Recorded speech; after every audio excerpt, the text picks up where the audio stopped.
pourquoi y a-t-il eu cette augmentation en 2016 d'actions ou de paroles homophobes, comme relevé dans le rapport d'SOS Homophobie, alors qu'on est entré dans l'ère du mariage pour tous depuis maintenant presque 4 ans. Que se passe-t-il? C'est souvent un problème qui est remonté, c'est qu'on parle du mariage pour tous comme une sorte de finalité et de disant, ça y est bon, allez, on est en 2012, on a eu le mariage pour tous, c'est-à-dire qu'il n'y a plus d'homophobie. Et on se rend compte que pas du tout. Le mariage pour tous a permis de légaliser effectivement un comportement sexuel pour beaucoup, a permis de laisser une sorte de normalité de cette homosexualité, mais comme a dit un député hier, oui, c'est rentré dans le cadre législatif, c'est pas encore rentré forcément dans le cadre des mœurs. Et il y a encore beaucoup de personnes qui estiment que même s'ils ont le droit de se marier, ça reste quelque chose de pas normal, ça reste quelque chose de maladif, ça reste quelque chose de compliqué à imaginer. Mais là, pourquoi ça augmente? Je sais pas si ça augmente. Est-ce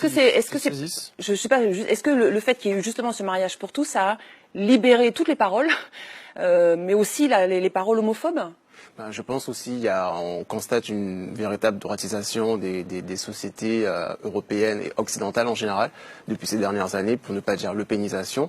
Et quand on a des députés, des élus de la droite, de l'extrême droite qui utilisent leur tribune pour avoir des propos clairement homophobes, je pense que ça libère la parole, ça banalise le propos.